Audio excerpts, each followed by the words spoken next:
Welcome to Kubernetes Basics for Developers course. In this module, we are going to take a look at deployments and replica sets. Well, my name is Rupamasan and I am a software engineer. Let's begin. Now up to this point, we have seen a lot about pods and containers.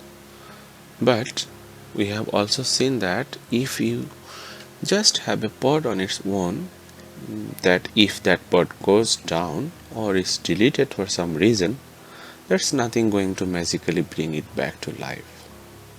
Now, earlier in the course, we ran kubectl run, and we saw not only did it generate a pod, but also it generated something called a deployment. So, we are going to talk more about that and the role of the deployments play in Kubernetes. Now we will start talking about the core concepts of deployments. Move into how do we create a deployment in the YAML. Then we will learn about some different kubectl commands. Many of these you have already seen in this course, so a lot of that knowledge can be applied here. And then we will talk about different deployment options. Let's focus on some deployment.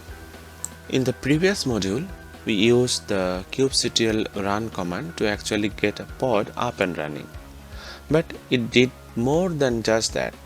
It also created a deployment and a replica set. So in this section, we are going to focus from a higher level on what exactly are deployments and replica sets. A replica set is nothing more than a declarative way to manage the pods.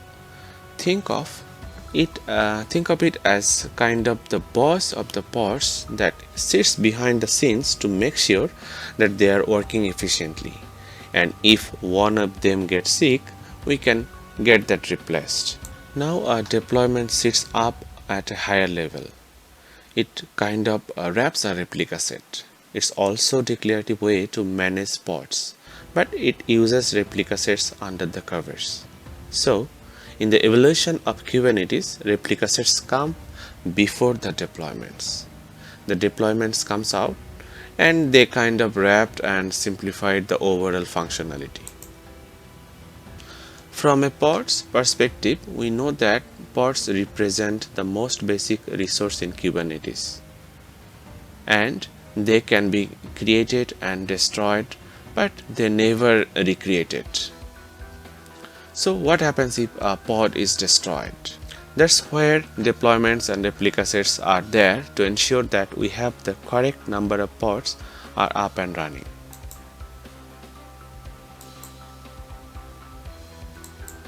Deployments and replica sets play a big role in that, and if a pod goes down, that's where these are going to step in. Now let's talk about replica sets. So looking at the image here on the left side, you can see that a replica set is going to really control the pods. A replica set's job is, first off, it can act as a self-healing mechanism. And we have seen that if you delete a pod with a replica set or deployment behind it, that it can just magically bring it back to life. And I use this term magical a lot because having worked with applications a lot over the years, and I'm sure that you have seen as well. What happens normally when something goes down? You are kind of out of business. You probably have something logging, hopefully, and you have to go to figure it out what really happened. Well, that's kind of the beauty of Kubernetes with replica sets and deployments. Now another thing replica sets do is that they make sure that what we are going to achieve is to meet. If we want 5 pods, it wants to make sure that there is a 5 pods available. It also provides fault tolerance that ties into the self-healing. And replica sets can be used to scale out our pods horizontally. So if you currently have 2 and you want to move that out to 4, then you could do that with just a simple command. Now it does rely on a pod template, and we are going to be seeing that in a moment. So as a result of this, there's no need to create pods directly. We are going to use deployments and replica sets to do that. And as I mentioned, replica sets are actually used by deployments. Now the way this works with a replica set is, once you have one created, it will ensure that the desired number of pods are created. Deployment is responsible for managing the replica sets, and it also uses those to scale the pods, as I mentioned earlier. Now one of the most powerful things about deployments and replica sets is this zero downtime updating of your applications. Normally if you update an app, unless you have a separate environment that you switch over to, the original app might be down for a little bit while we do that update. Well, I will show you there are several ways we can do the deployments in Kubernetes, where we don't have to take the application down, and there's other benefits we'll talk about as well. Now another thing that supports is rollback functionality. Let's say you rolled out an app and deployed it using a deployment and replica sets, and something went wrong. Well, you can actually roll back the whole deployment to the previous one if you would like to. Also, we are going to see how labels actually can kind of hook, if you will, or join a deployment with a pod template.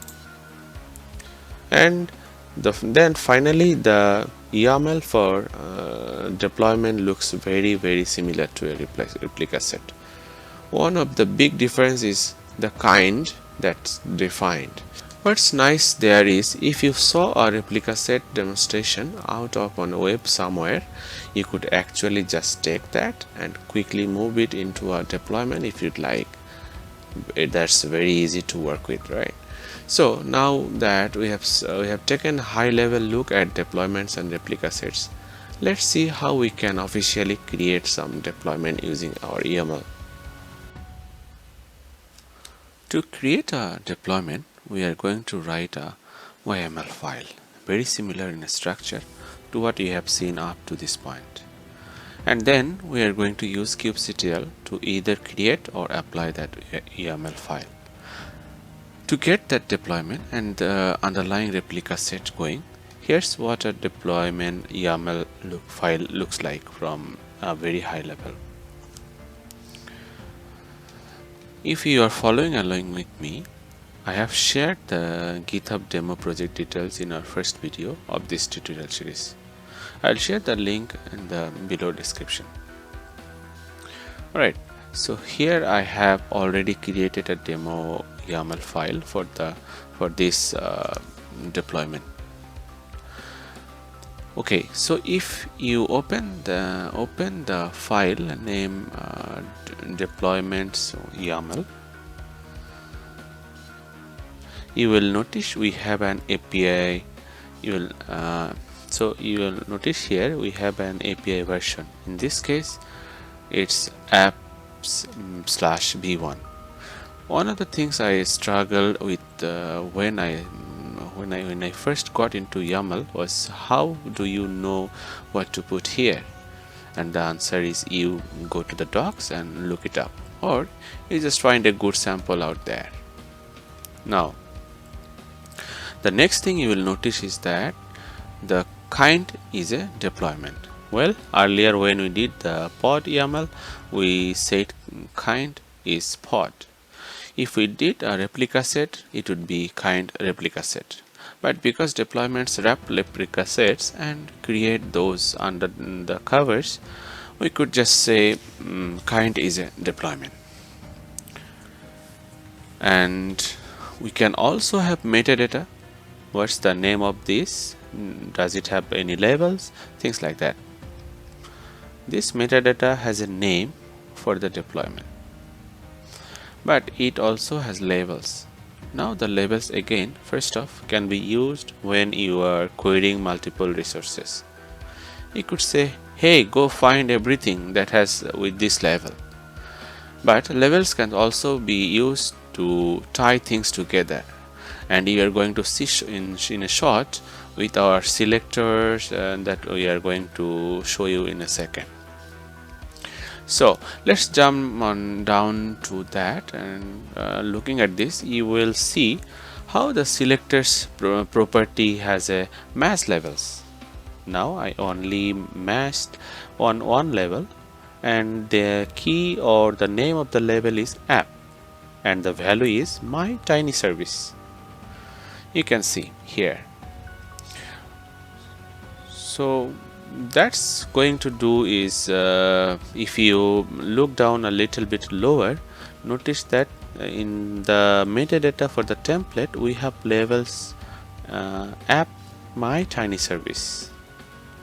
So the template and the template aspect that you see right below, it is now going to be hooked to the selector for this deployment. In fact, any label out there of app my tiny service in a pod template even would be looked into this deployment. Now many people, as I mentioned earlier, including myself, like to put the template right in the deployment because it keeps in very easy to manage. But if you wanted to separate it out, you could do that too, because the way Kubernetes works is when it sees a level foo, then over here we have a level foo tool, then it looks looks fine and links those together, and that's done through this selector. So now when we go to run this deployment, it automatically selects the my tiny service app my tiny services. That goes down to the template that you see, and then that would start up our tiny service container, and it would make sure we get the self-healing, we can scale, we can do all the stuff that we talked about. Now to show even further, that's really is similar to a pod template. We could even put our probes into here for our pod health checks. So earlier in the pod module we talked about probes, and here is an example of liveness probe that has the home endpoint, API endpoint. So while this is in the deployment, you will notice that we are defining the entire pod template in this template map, and the corresponding spec and containers, and everything that you see here. So all that type of thing can be done to do our checks, and in this case look for our API endpoint on port 3000. Now I have got a bonus feature here that I mentioned a little bit earlier in this course, but we haven't looked at yet, but it's definitely you want to plan something for. And if you see, the property here is called resources. Now this allows you to basically constrain what a given container is allowed to run inside of a pod when it comes to memory uses, CPU and things like that. In this case, I am constraining the memory to be 128 MB maximum, and the CPU to be used by 20% of the total CPU. Adding these resource constraints is very important. I have seen several companies out there who have deployed to Kubernetes, not put this, and they had kind of a runaway train, you could say, and that container ended up bringing down the entire node. So putting these constraints in place are important, because that way it can automatically restart that container if it needs to, as that constraint might be hit on those resources. So that's a little bit of a bonus piece. So that's a quick look at some of the YAML you could define for a deployment. So now let's take a look at how we can put deployments to use the kubectl. Now it's time to move on to the next exciting step. We have looked at YAML, and now we want to take that YAML and use kubectl to start up our deployment. Okay, let's see some of the common kubectl command for this tutorial. Now the easiest way to do this is to use kubectl create command that we have already talked about up to this point, and that would create that resource and get deployment, the underlying replica set, and whatever pods are supposed to be running going on your Kubernetes cluster. Now recall that we could also use kubectl apply though to create these deployments. I have mentioned I am a big fan of this one because while we can also create, we can also use it to apply changes. Now as a reminder, remember that if you using to apply changes and if you don't create the initial deployment, someone else did, and they use kubectl create, you would want to make sure that everybody is using save config. Definitely you need to add this additionally. For me personally, I pretty much just always go with kubectl apply, whether I am the creator or somebody else created for me, or whether I am creating for the first time or applying the changes. But it really depends, because the nice thing about the create is that the resource is already there, and if you didn't mean to override it and apply those changes, you would get an error, of course. Whereas the kubectl apply, assuming they have done save config, if they did create, then it would apply the changes, and you may or may not want that. So it's important to understand kind of differences here and what you can do with this. To get deployments, we can simply run kubectl get deployment or deployments, by the way. A lot of these commands you can use a shortcut version of the name. You don't have to type the whole thing. Now if you want to show all the labels for the deployments as well, then you can do show labels show labels, and we started talking about labels in this particular section. Now labels, as you recall, can be used to tie things together like a deployment to a pod template, but they can also just be used to organize things. You saw earlier I had a label app my tiny service.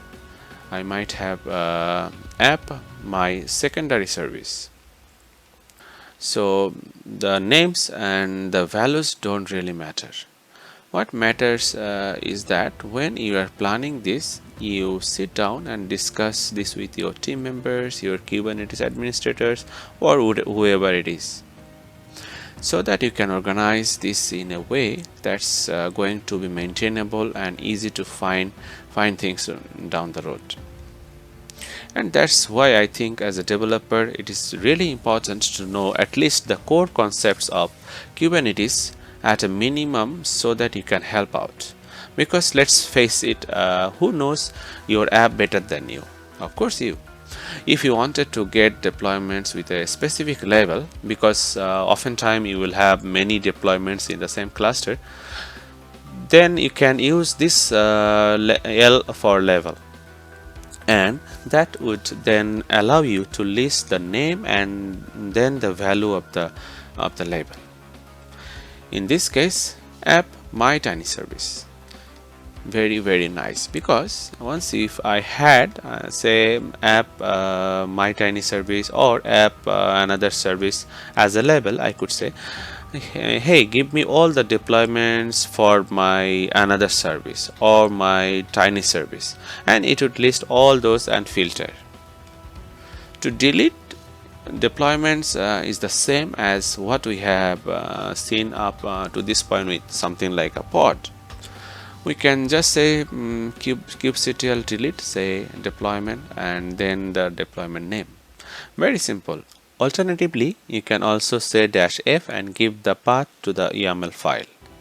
Now another thing we can do is we can scale, and this is something I mentioned earlier in this module when we introduced the replica sets and deployments, and it is a great feature. So first up, there's a kubectl scale command, and what we can do is say I would like to scale a deployment, give it a deployment name, and then what do I want to do with the pod templates? Well, I want 5 replicas. In other words, I want 5 pods, and that will automatically scale that out to 5 pods. If you had a YAML file and you wanted to do that in that way, you can also do -f again and give the file path of the YAML, and then we could scale it out. We can also put the replicas that when it starts you would like into the YAML.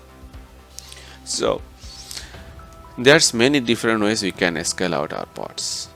Very useful in the case of one of the pods getting a lot of traffic and you want to scale that out on a given node, and that's how easy it would be to do that, and we're going to play with that coming up here momentarily.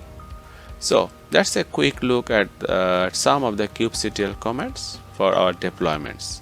Some of these we have already seen, such as kubectl create or apply, and we have also seen delete, but you also saw a new one here, which is the scale. Now you saw some of the different kubectl commands that we can use. So let's put those to practice and actually use them for real. And let's go ahead and run it.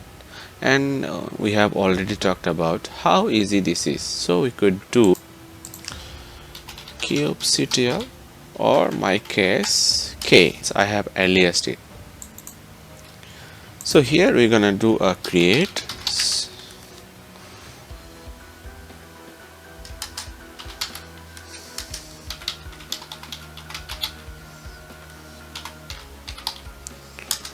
And I'm gonna do a safe config.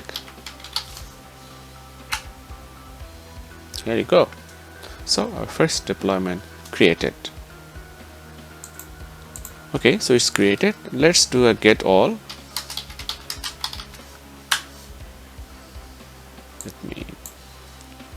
Here you can see.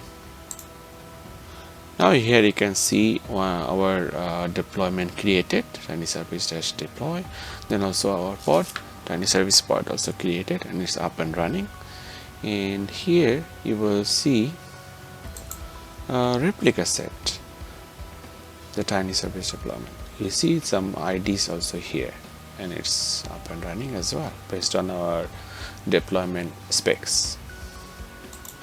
And you see this there is a number which is matching this replica set tied with the pod, so they can liaise with each of them. Some other things we can do that we talked about a little bit earlier in a previous section. If we wanted to go in now and describe the pod, we could do that. So we could go in and describe pod, but we can also go in and describe the replica set or the deployment. Now let's do the deployment, since that's what we are working with, and it was called tiny service dash dpl. And you will notice that I can get some information.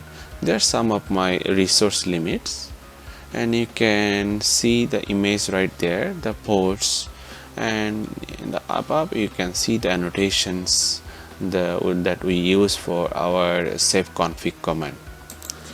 Down the bottom you will see the app is scale up with 1. Now we can also get our deployment. So okay, get deployments. Here you go. So that's our deployment is here. Then you also can do some show some labels. So okay, get deployments, show labels. Here you go. So based on the labels also we can. So here you go, Here's our deployment and showing the label. Our label is my-tiny service. Okay, now we want to show some SQL commands. Okay, so let's do our k, then SQL -f and our YAML file deployment.yaml, and for this case maybe you want to get 5 replicas. Okay, there you go. Let's do get all. See, now we have replica sets. 2 is already running, few is connecting in a while.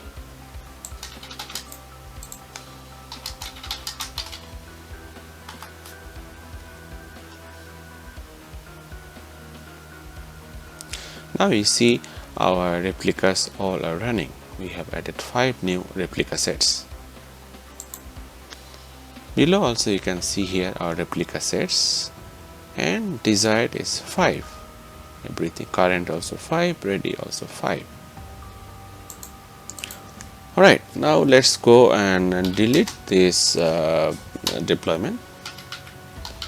Delete -f deployment.yml.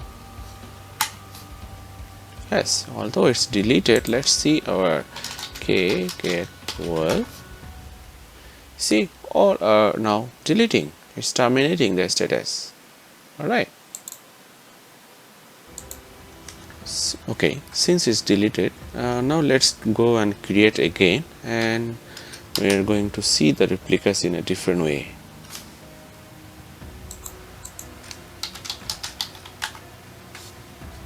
Everything is gone now. Let's recreate the deployments again.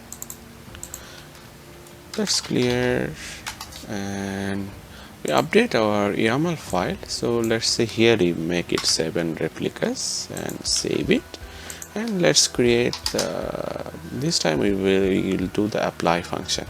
So apply -f deployment.yaml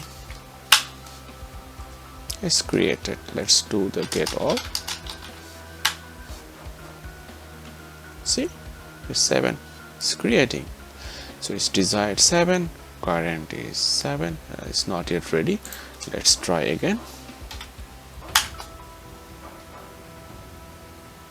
Still running. It's taking some time.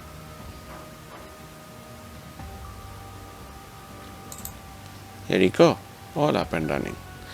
Let's think we want to do it maybe 2 now, 2 replica sets. So we make it 2, save it, and we run our apply deployment command again. So it's created. Then we go for get all.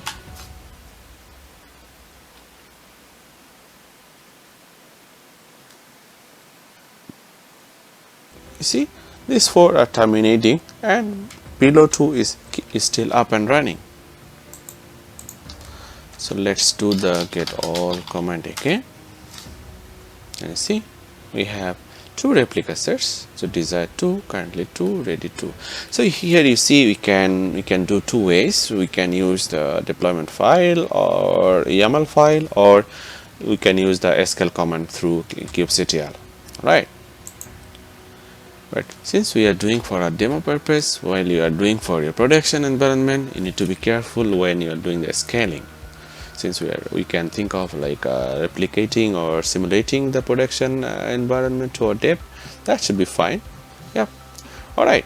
I think so far so good. Let's talk in the deployment options in the next section. While deployment help you get your pods up and running within your cluster, there's a lot of other things you can do with them as well. So we are going to talk about a few of those here. So let's say that you have currently rolled out a specific version of an image that's right inside of a pod, such as this MOI tiny service version 1.0.1 and you would like to move that forward to MOI tiny service version 1.0.3. well, normally kind of old days you would have to stop the old container and then bring up the new one, and there might be a slight downtime in between. So what deployment allow us to do a zero downtime deployment, and this allows your updates to be performed without actually bringing the older version of your application.